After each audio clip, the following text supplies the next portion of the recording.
Hi guys, welcome back to my YouTube channel. I hope you're all doing well.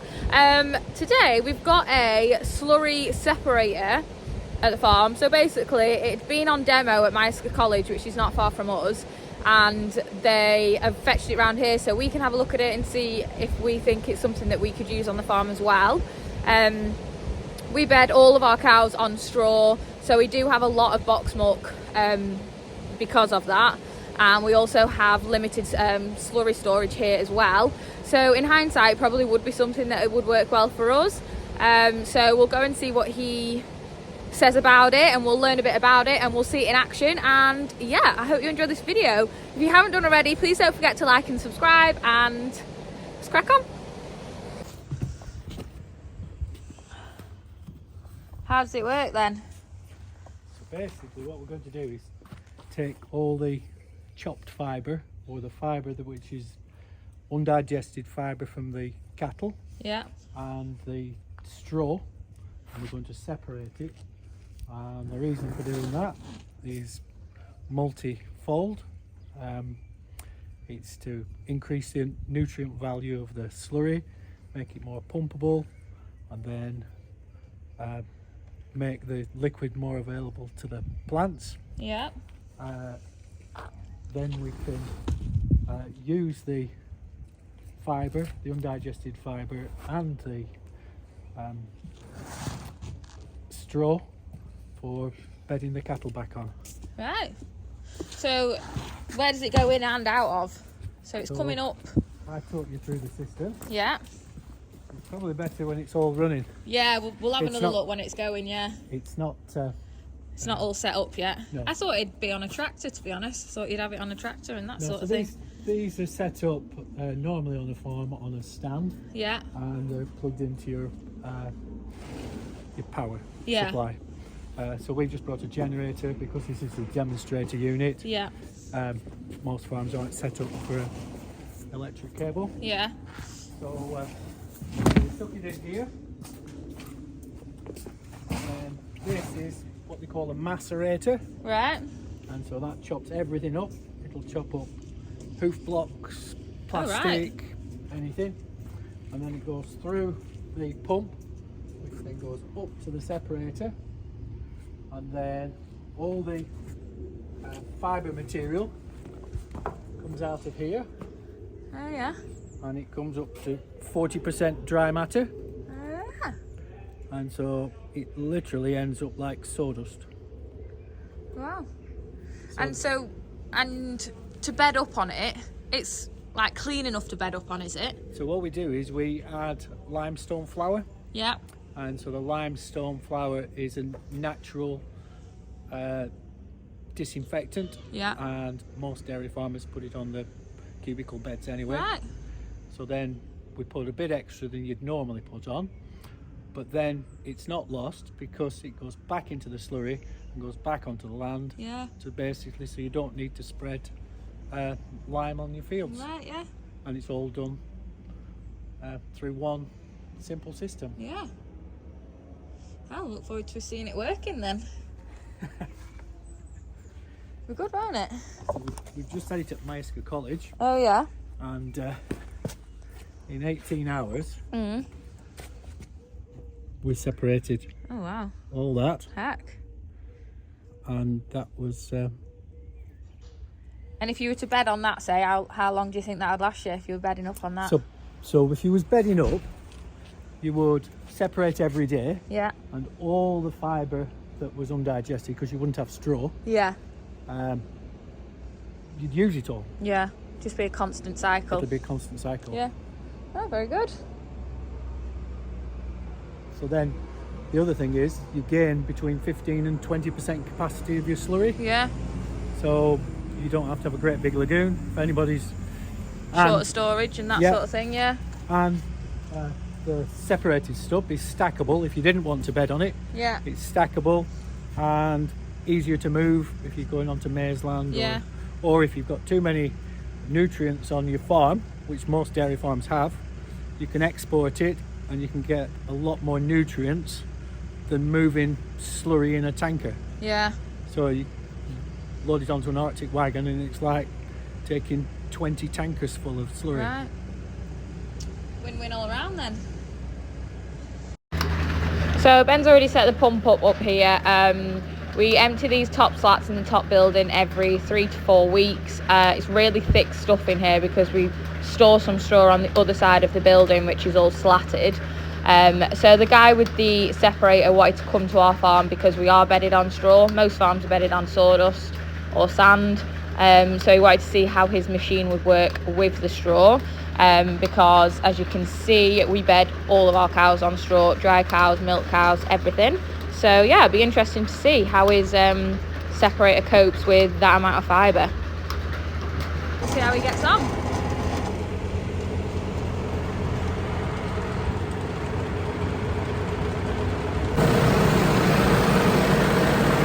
Got the case on the stirrer and the John Deere on the pump. Do you want a bit more in than that? Or? Well, I don't think so.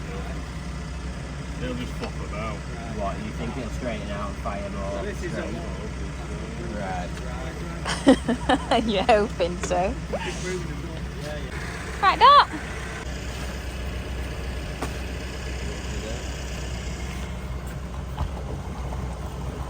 Yeah, that's fine. Just rev her up a bit.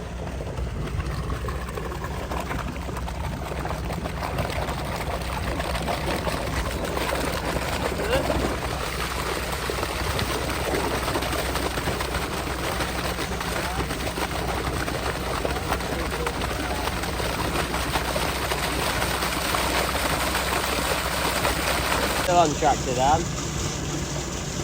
Yeah, just switch it off. We'll change tack again, I think. Alright, mate.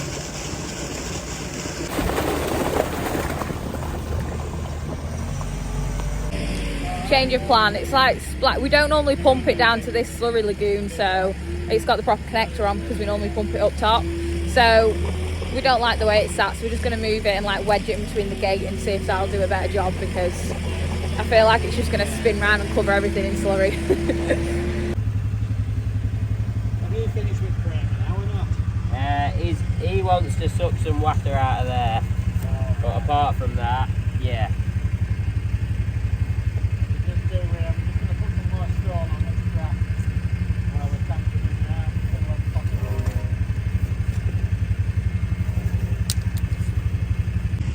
Right, it's splashing a lot. He's waiting for you to pick the bike up. Oh, is that what he's waiting? Why, what you want to do? I don't Ben's know, being I've already soft. picked it up. Where are we going with it? I'd put it through this thick one Oh, here. yeah, can you not jam it through bottom of gate there?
Take 2.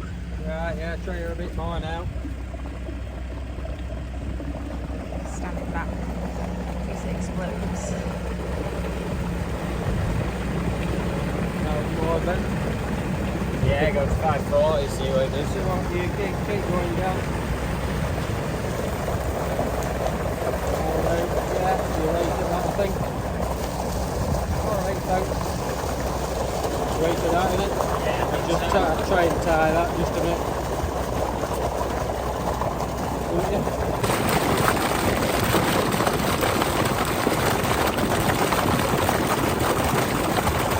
How much water do you need to put into it? So this is not really what we usually do, but No. when we're transporting it, we have to take all the liquid out of the system. Right. But once it's set in where it is, it's sort of self-priming. Right. So as long as it's got slurry in it, but because of the weight of the thing, to keep it under the 3.5 tons, we Yeah. take all the liquid out. Right. So you just point it in because it's your demo one. Yeah. Yeah. You don't need to do this on a. One that's already set up on farm. No. You Right. can set them up so they automatically switch on and switch off, Yeah. so you don't actually need to do anything with them. Right. Yeah. And we can set them up like this one, so you can control it from anywhere in the world off your mobile phone. All right. So in Germany, they can log on to here Yeah. and they can do all the adjustments or anything. Right. So it's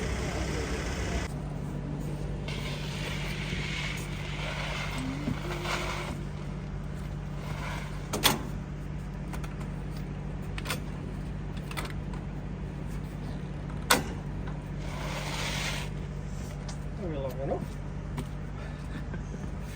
Come over the top of that, Only just. isn't it?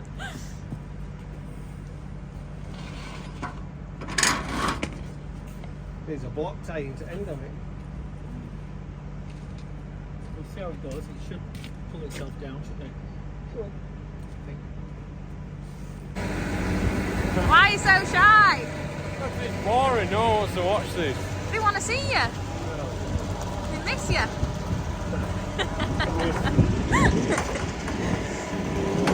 Because the generator's sat on like a slant, it's saying it's got no fuel in it, so we're just going to quickly put a bit of fuel in it to be able to get going. Bit in where? Cut. What washing, that's all. Oh, there'll be one with steam cleaner, because that uses Damn shy. He loves it really, but... You getting one? one there, I don't know what this is. So that's diesel as well.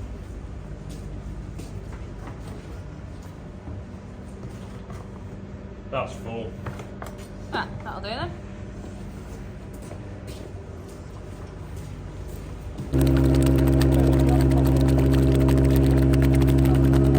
It's fairly slowed down now. I got rid of all the watery stuff on top, and now it's on all the thick stuff on them at the bottom of them slats.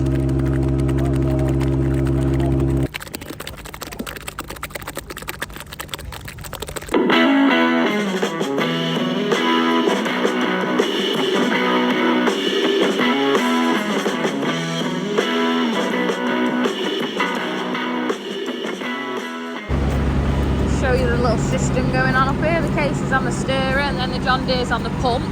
So the pump's actually pretty new to us. I think this is only maybe the second time that we've used it. So Ben's just going to explain a bit about it and yeah, just let you know what it is. Yeah.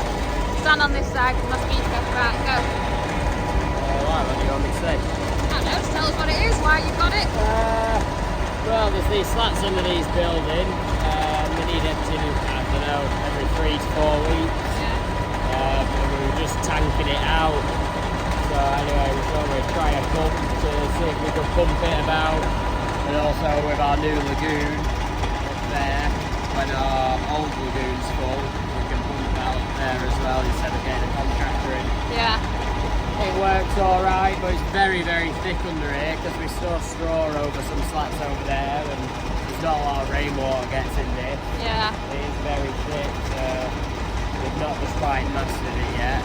We've probably sucked off at 2 or 3 foot of the most watery stuff and we've left the thick stuff. But Yeah, it was firing out to start with, wasn't it? yeah, but now that we've moved the stirrer, we should have had the stirrer up here to start with. But we didn't think we'd be able to get it all over and still in the hole. There's a sump hole there that's dropped into. Right. They're only at about 6-7 foot deep. Anyway, it'll be about 10 foot deep now. Right, yeah. Yeah, see if it works. Yeah, cool.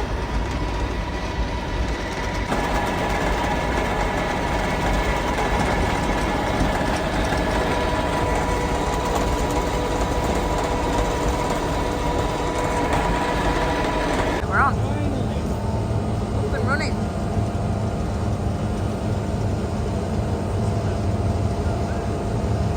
So you see it, slurry pipes on here into the lagoon. It's sucking it up there. It's coming through here, all the way up there, and it's churning it out. And then all your dry matter's falling on the floor.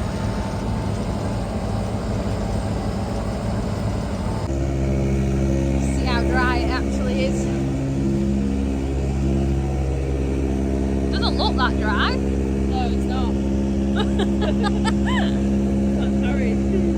It must have to take a bit of time to dry out. Oh. Just looks like... Yeah, same. It looks like the food that you're feeding them, doesn't it? Yeah. Yeah, it must have to take a bit of time to dry out. Do most folk put it on like a drying floor to dry it out before they put it on the beds? Yeah, but this is not set up for green bedding. We've set this up just for throughput. Oh right. We can time the screens to get it even drier. To get it really dry. Ah. But because there's such.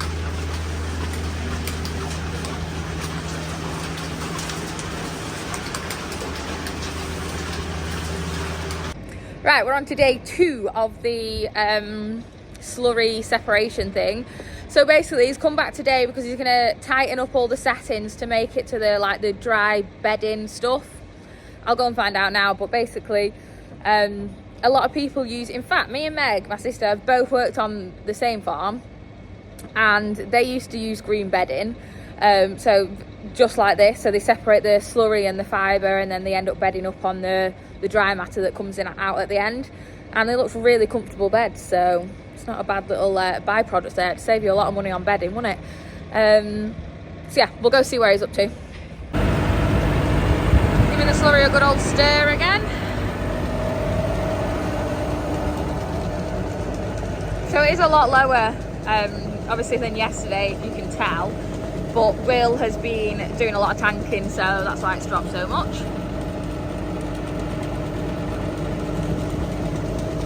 Looks a lot thinner than it did yesterday, didn't it, after all that thick stuff that we moved down from them slats. Right. We've struggled to get it to its proper dry matter. Right. So I don't know if you heard him or not, but he said because there's so much fibre in it, he's struggled to get it to what you would normally. But I think he's drying a bit out over here. So that's what it should be like. Yeah. It's pure slurry. Yeah. So nothing off the beds or anything. No, because there's nothing on. You don't put. All Right, you do yeah. is put that on the beds. So there's a bit here that he's just laid out to dry in the sun a bit more. Which, yeah, you can see it's not quite dry enough, but that's just because of the nature of our slurry. So what John was just saying then, he was trying to explain to me how, because of the amount of fibre in our slurry, it wouldn't actually get to the point where you'd want to bed up on it because it wouldn't be quite dry enough. But he said if we were to get something like, if we were to get that machine, how it would benefit us would be, you would be able to use the dry matter that's coming out, the big pile that I just showed you. That would be perfect for like spreading on your maize land and all that sort of stuff. And then the slurry that is then left in your lagoon would be better to use on your grassland.